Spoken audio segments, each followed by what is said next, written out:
Willow Creek Springs presents Healthy Living with your host, Joe Grumbine.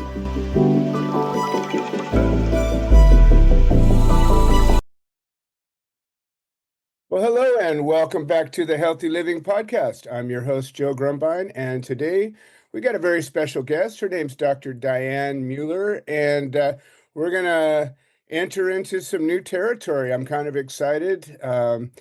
Diane is got a wealth of experience here, and she is a sexologist. She's got dual doctorates in naturopathic medicine, acupuncture, oriental medicine.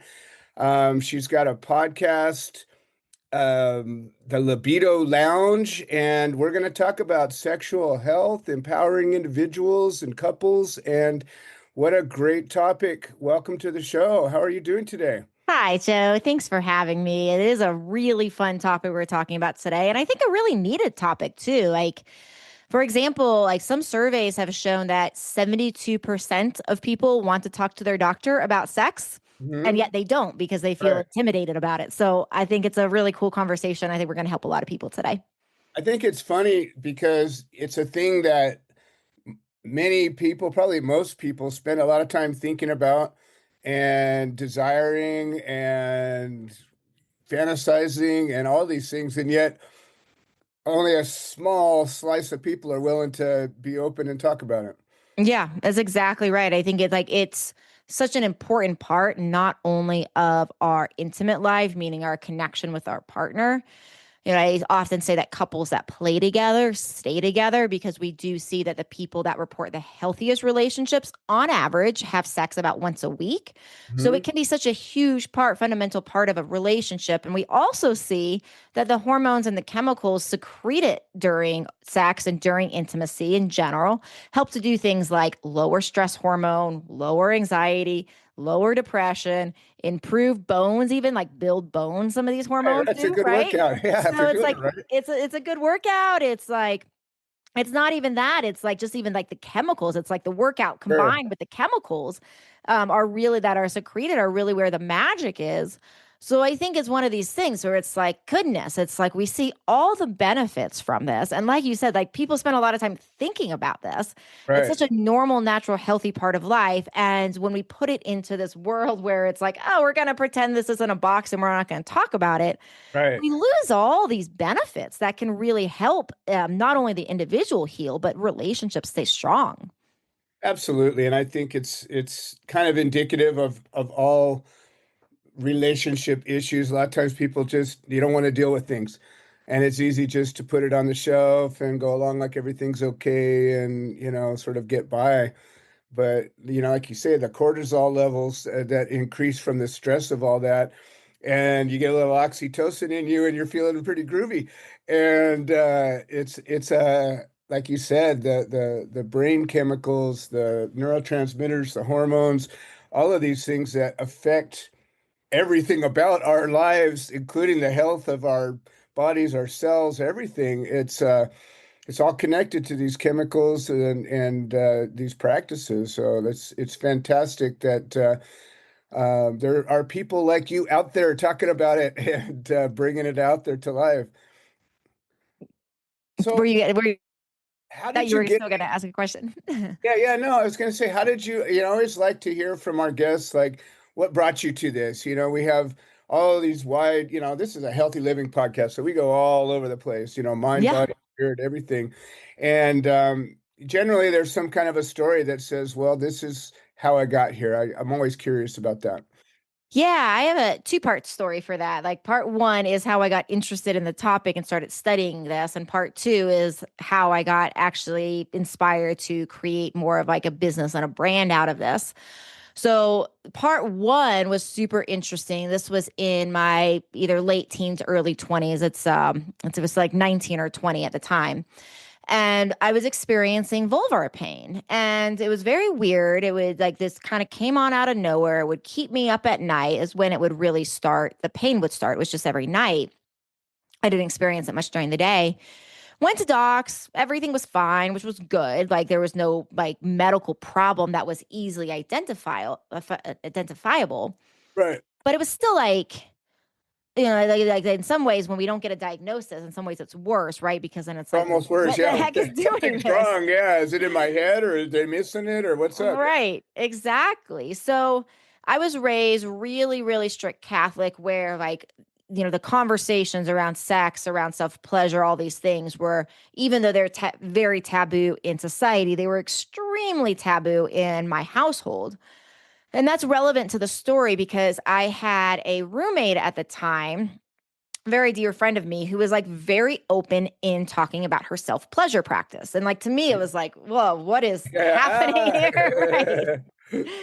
But as I'm complaining to her and sharing with her about my pain, one day she hands me a book and she's like, I think this book can help you. And the book was called Sex for One, which is a very popular book I now know by a woman called Betty Dodson. And this book is very interesting because it talks about self-pleasure, but it talks about this not only from a pleasure perspective, but from a healing perspective. And she's a lot of people that she's talking about that she has helped in this book. And one of the common threads was pain going away. And I was like, well, this is really interesting. Right. So one very, very brave night, Joe, I decided to try self-pleasure for my first time, like totally scared, totally not knowing if like I was going to, burst into flames and go to hell. It was a very big Yeah, moment exactly. for me. The anti-rapture. Yeah. Right, exactly. So in this moment, my pain went away and I could Wow. sleep. And I was like, that's really cool. Next night, pain was back, self-pleasure again, pain goes away. This Wow. this went on for several nights and then the pain just went away and never came Wow. back. Nice. So that was one of those moments. We have those moments sometimes in life as humans that are like those belief shattering moments. Absolutely. I've had a few of them. Yeah, it was one of those where it was like, well, if this is like if pleasure is able to heal my body when no doctor had any idea what was going on, and I actually healed myself through pleasure, like how can this be bad? Right. Exactly. It's a perfect storm. Right. So I really started questioning that, and that's what started making me like during the years and study relationships and sex stuff and tantra and taking a ton of courses and just reading through things. My career went a different direction though. I have a second business working with Lyme and mold and very complicated diseases, as I ended up getting Lyme disease at one point in my Oh, life. So no. so that spun me that direction. And Wow. about 4 years ago now, I decided post coming out of a divorce that I was like very interested in actually bringing this to the world, because my partner, who I've been with now for 4.5 years, was instrumental in my healing. And what I really learned, I was working with a therapist at the time post divorce, and I really can't begin to date anybody and to be serious about anybody until I'm healed. Okay. Right. And what this That's therapist, actually pretty wise. well, you think that, and that's what I would have thought. But the therapist Yeah. was super interesting. And the advice she gave me was that when you're healing from something interrelational, the way you actually heal it is interrelational. Makes sense, actually. And it did. And then this partner that I have, my amazing boyfriend, was instrumental in healing. But one of the things that he was really instrumental in, so many things, he's like a most amazing human in bazillion different ways. But one of the things that he really started doing is, as I was going through a lot of stress and healing from a lot of, just interrelational trauma that I had housed, giving me immense amount of pleasure, immense amount of orgasms, immense amount of touch. Nice. And it really just kind of like my beginning stage of things. It was like a reminder around like, holy cow, like how much are we suffering in this world Right. as humans by not taking advantage of one of our key ways that I believe was God given to Oh, help ourselves absolutely. heal. No accident. Yeah. And that was like, recovering from that and really seeing the power of this once again was kind of the motivation for like, I got to start speaking out about this. This has to stop being so taboo. I have, 2 doctorates. I have the medical knowledge. I have all of this angles that I can come Right. from Right. this You and got the keep it professional. credibility. Right. So it's like, we got to talk about this. So that's how I am where I am.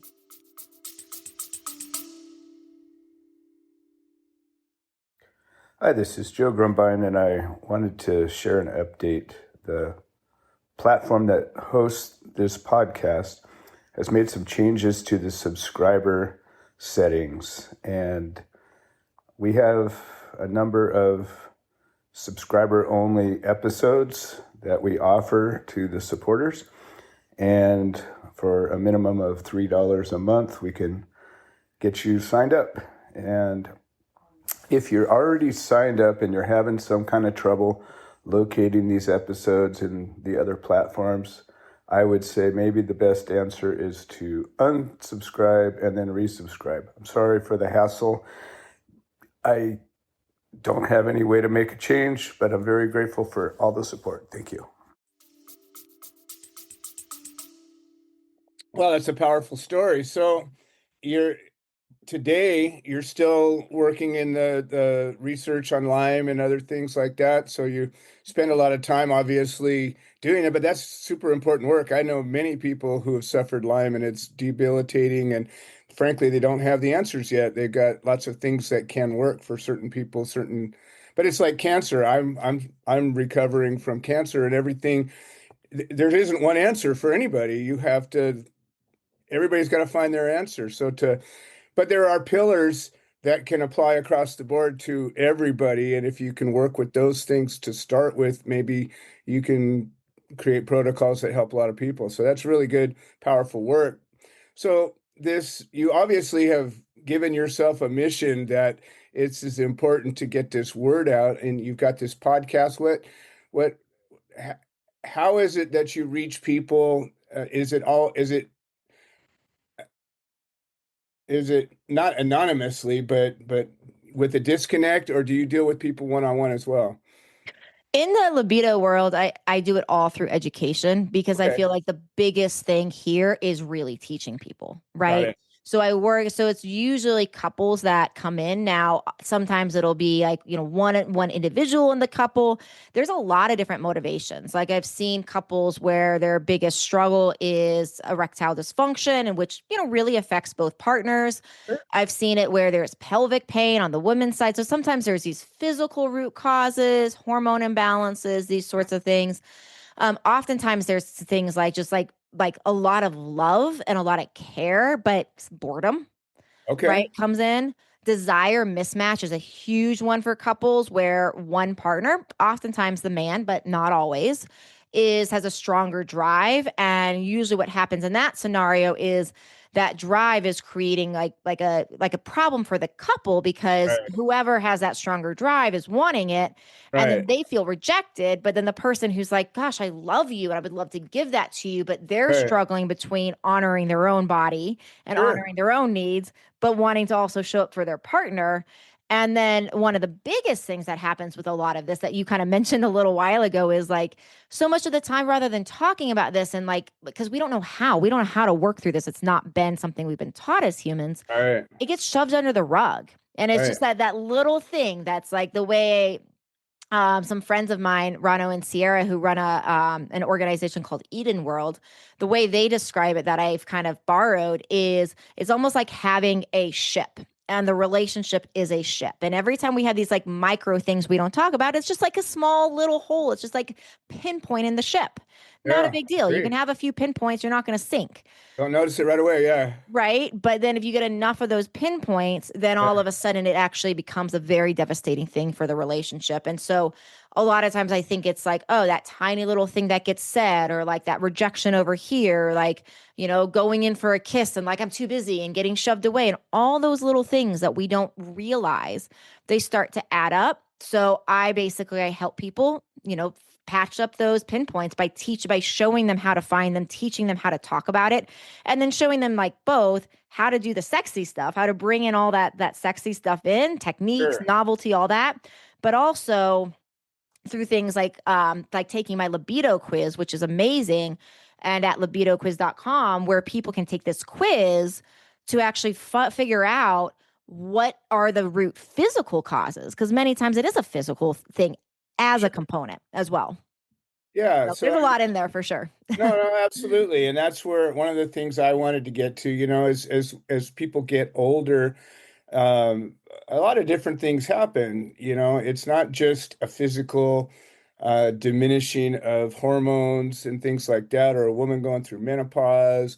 Um, but it's also life takes its toll on you, or you get deep into a career path or a passion project that just consumes you, or you get 30 years into a relationship and you start, all the rough edges are rounded off, and you're kind of comfortable with each other, but it's not necessarily that sauce that got it going to begin with. So there's all these things that happen as people get older. um do you deal with a lot of people that are, maybe over 50 or over 60, that, it's like you're still healthy, you still have an urge, you still, it feels good when you do it, but it's not the most important thing anymore. Like when you're in your 20s, like that's your drive, you're everything is going to the next, to the next orgasm, and you're just like, okay. And then you get older and older and you're like, yeah, that's nice, but it's not the same sort of impact. Yeah, it's one of these things where it's like I feel like to break down the statement, it's not the same sort of impact. I would say that's true. And I think there can be a greater impact than we realize. So I do think we need to break down the idea around, like, and I'm not saying you're saying this, but I think there's a common belief that, okay, well, sex has to die with age. Like we actually see right now. Yes, yeah. Yeah. I know that's not what you're saying at all. We actually see in that right now that in nursing homes, the STI rate is on the rise. So there's like I have some colleagues that, like, one of their things is like going into nursing homes and talking to them about safe sex and bringing condoms and all those things, because I love it. for many people, it's like they enter nursing homes after being with, many times one partner their, largely their whole life, where they weren't Right. thinking about that. And now they're like not, they're not thinking about it, and they're getting diseases because Right. of their lack of barrier protection. Sure. So, so we do know that, but the thing that I think is important to bring light to as well is your abs. I totally agree with you on, like, yeah, that drive can change, right? The desire, the chemicals, the brain really is our biggest sex hormone, and Sure. that drive does change. There's no doubt with that. But the thing that I want to add to what you said is, like, there's still, like, while people early in life might have a bigger motivation around, like, okay, if I'm not having sex, I'm going to go out and find it, right? There Sure. might not be, and there might not be that, like, in earlier stages, it's like, oh my gosh, if I'm not having this, like, I've all this, for man, like, all this intensity built up in my body and I got to release it. And there's like kind of that motivation. But because we see so much value around what pleasure is doing to heal and what pleasure is doing to keep a relationship strong, my message largely is that, like, even if, like, that drive is not as strong, the importance for living a healthy life, being the Healthy Living Podcast, right? Right. Like one of the things I'm building a lecture around right now is some of the research around oxytocin to reset dopamine addiction. Sure. Right. And I imagine this has come up in your podcast before, because it's Yeah. such a common thing, right? It's like our phones, all the devices, all the push Oh, notifications. It's crazy. yeah. No, I'm all about that. I have a botanical garden that we use for therapeutic horticulture, and a lot of that is just resetting, and the nature bath. Just go outside and turn it all off and listen to the birds go and reset yourself a little bit. It's good stuff. Exactly. The digital detox, right? Like Right. actually taking a break from technology. And so when it comes to the importance of pleasure, like, one of the things I often say is pleasure is not just about desire, but something we require. Mhm. And that is because what I see around, like, oh, the ability of using pleasure as a way of healing, as a way of healing ourselves, as a way of helping our partner heal, as a way of connection, all that, that I do think, like, yes, we want to always figure out what the physical root causes are, if there are some hormones, pelvic floor, circulation, neurological, right? Sure. Stress, these common things that can drive that libido down. We do want to see those. But then we also have to work with the biggest sex organ, which is the brain, Right. to say, how can we actually be motivated to prioritize this, even if it's I was just going once to a mention week? that word, prioritize. I think, Yeah. people get focused on health and they go, okay, well, let's see, I need to get out and work out. I need to eat well. I need to sleep, the sort of the ones that everybody goes to. But, if you think about, there's other priorities that are maybe equally as important. Yeah, exactly. And like a exercise that I do for a lot of people at the start of my work is make a values list. And in the values list, write down all the top values and kind of like prioritize them. So, most people have like partner, kids, career, kind of at the top. Sure. So that's common, right? So you just make your values list, prioritize it, in value order. And then you draw a separate thing, which is a pie chart. And you make 24 pieces of the pie to represent 24 hours in the day. Right. And you're going to, probably write sleep, hopefully for 7 to 9 of them, like some people less, some people more. Right. Right. And then fill in the rest of the hours, the rest of the pieces of the pie with what you spend your time on an average day. And what you're doing is you're comparing your values list to your pie chart. And what's Okay. very interesting for people when they do this is oftentimes because of life, because of like not actually prioritizing and not actually putting that intention in, that what we value the most, oftentimes our partner, is actually not even in the chart on a day-to-day basis, or maybe they get a 15-minute slot, right? And Right. that's not sustainable. Like, yes, we have to work, we have to take care of the kids, we have to do all the things. Sure. But if we don't have some days There's where always chunk left over that you have expendable time. And I think a lot of people spend it scrolling on their phones or doing stupid crap that doesn't give you anything back. Exactly. So it's really like one of the first things I find is like awareness. And with that, once like people have that aha moment around like, wow, I say this is what I value the most, Right. but my actions don't match it, Great. right? Yeah. That can be a huge aha moment to say, oh, wow, I really do value this relationship. And now I need to make sure that that relationship has a piece in my day-to-day pie. Nice. So I always kind of, as I was born in the 60s and I lived in a totally different world than you grew up in. It's there were no computers. We had interactions that were just what you did, right? You spent time with people, you worked things out, you got in a fight, you figured it out, right? You didn't, there wasn't this sort of virtual lives that we live today. And there was also not the information that there was today. So things, like porno and fantasy things, they were taboo. There was little theaters on the seedy corners, but, in a magazine here and there, but there wasn't like today, it's everywhere. It's everything. It's the moral boundaries have been blurred to a point where it doesn't matter how you were raised. You could be Amish or you could be, a Satanist, and you're going to get exposed to the same stuff. And, sex is everywhere.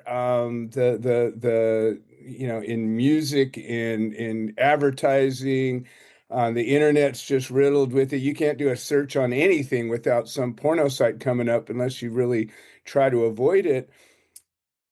I gotta think that has some kind of an impact on uh, the dynamic of people today. What's your thoughts? I mean, there's two things I would say about that. Like first of all, before I jump into that, like absolutely, you're absolutely right. Like it impacts the dynamics.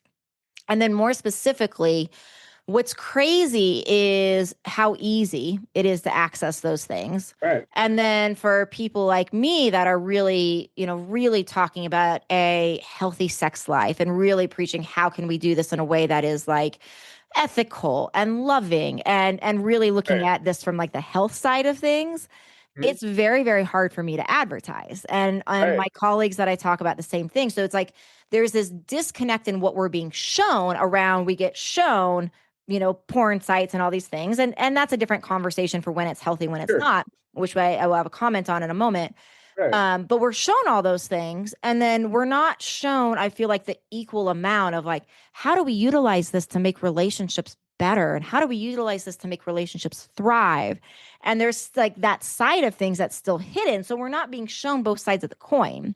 Right. The other big thing to comment on with the ease of access of some of this is I think the biggest detriment that we see with things like the porn industry is that people do not easily disassociate or like unassociate, uncouple it with from reality.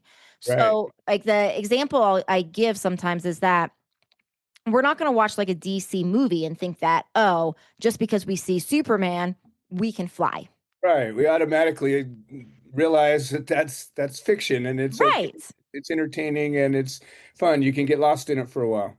And the brain differentiates that very easily, fiction Sure. from reality. But when Right. it comes to porn, which is fantasy, it's Right. fiction, it's entertainment. Yeah. It's not reality. The brain, unfortunately, doesn't do that. And so many people are thinking that their sex lives should be looking like that is like how a woman responds, that is how a man should approach a woman, that is how they should be together.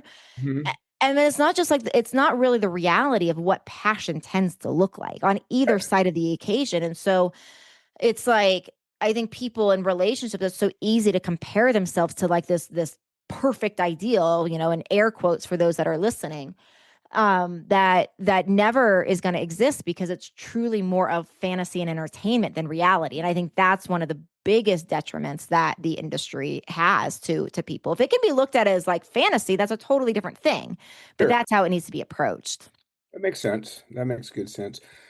You're a published author. Why don't you tell us a little bit about your work? Yeah, a few different things. So I have one of my best-selling books is "It's Not in Your Mind." That's my book about Lyme and mold and chronic illness.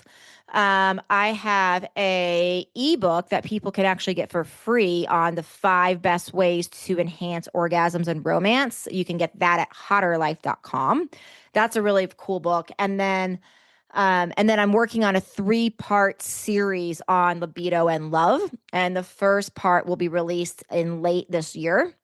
That is called Want to Want It. And so, yeah, if you go and you download my free book at hotterlife.com, I'll definitely let people know when the free one comes out. But really, a lot of my work, and that's coming out in this 3-part series, is looking at the physical reasons for low libido. So again, at libidoquiz.com, you can find those as well, but I'll go through that in the book. The second book is looking at the personal reasons for low libido. So this is where it comes to like body image and shame and how do we feel about sex and do we even know our own body? Can we even tell our partner like, hey, these are my turn-ons? Can we name it? And then the third book is looking at the interpersonal, which is how do we actually show up with our partner? Are we prioritizing it? How do we communicate, giving tools for better communication around it and those sorts of things. So yeah, all of that to come. It's a broad body of work. I guess It is. we're running to the end of things, but I always like to hear like if you had one piece of advice for everybody, what do you think it would be? For everybody in the libido world or Yeah, yeah. exactly. Yeah. Yeah, the biggest thing I would say in long-term relationships is the importance of scheduling it and making it, that priority. And we talked about the priority, so I won't say anything more there. But it's interesting in the conversation around scheduling intimacy because so many people are like, well, I want this to be spontaneous. It should be spontaneous. And here's what I have to say to that. When we start dating, we like in the beginning, when everything is that new relationship energy and there's all that passion and that hotness and all that, we And there's actually do. also not all the other stuff. Yes. You barely know each other, so you have fewer things in common. You have fewer shared experiences. You have fewer problems. You have fewer everything. Correct. And here's the other thing with that is that we scheduled it back then. And that's what Right. people don't realize it is like you have your date night and you're like, once you You start know what's getting, going to happen. Yeah. you know what's going to happen. And you like put on your special clothes and maybe your special panties and your special boxers and you put on your cologne and your perfume and you do all the things. Yeah. And you actually had a plan of this is where this is probably going. Right. And it's only when we move in together, when we combine our lives, we share keys, we share kids, we share expenses, we share so many things. that all of a sudden we think we don't have to schedule it. But when you schedule it, what it does is it makes it a priority. You can still have tons of spontaneous, times too. It's not like it's at the expense of the spontaneity. But what it does is it helps to like get you back into some of that like dating state where it's like, oh yeah, we have a date. We're gonna actually have this as part of our intimate night. So I'm gonna clear my schedule. I'm gonna get my mind right. I'm gonna drop whatever like circling around in my mind that I have to solve. And I'm gonna actually give this time to fully show up to my partner. It can do wonders. And there's nothing else in life that if you practice over and over and over again, it would get worse. So if you practice something over and over again, it should get better. And if you Generally, need yeah. help, let me know. I can help you. I love it. I love it. Well, and I think not only that, but there's the anticipation of something when you know something's coming that's going to be good, you look forward to it, and Yes, you get extra brain chemicals. exactly. It gives you something to flirt about. It gives you something to think about. Like there's so many different ways you can use this to fuel more passion. It doesn't have to be boring. And in fact, I find it to be anything but. Absolutely. Well, this has been a riveting conversation, and I know you've already thrown out some website stuff, but I know if probably a bunch of listeners are going to want to say, "Hey, I want to learn more. I want to maybe reach out." So, how would they get a hold of you? Yeah, I mean, really, the easiest thing is to go to libidoquiz.com or hotterlife.com to get those two freebies. And then once you go there, you'll see how to contact me and all that, and super easy. And just reach out, and we'll put you in touch with any of our work that would be supportive. Fantastic. Well, Diane, it's been a pleasure with this conversation, and I think the listeners are going to find it fascinating. And thank you for being with us. Thank you, Joe. Thank you, everybody. Excellent. This has been another edition of the Healthy Living Podcast. I'm your host, Joe Grumbine. We thank you for your support, and we will see you next time. This has been another episode of the Healthy Living Podcast. We produce this show so that people can share their stories, people that have overcome obstacles, people that are undergoing obstacles. We're building a community of health-minded individuals. If you're interested in supporting the show, please leave a review on the platform you're listening to it on. If you're interested in becoming a guest, please send an email to itsjoegrumbine@gmail.com, or you can send a note into the notes section of the podcast. All right. Well, thank you for supporting this show, and we hope you've enjoyed it.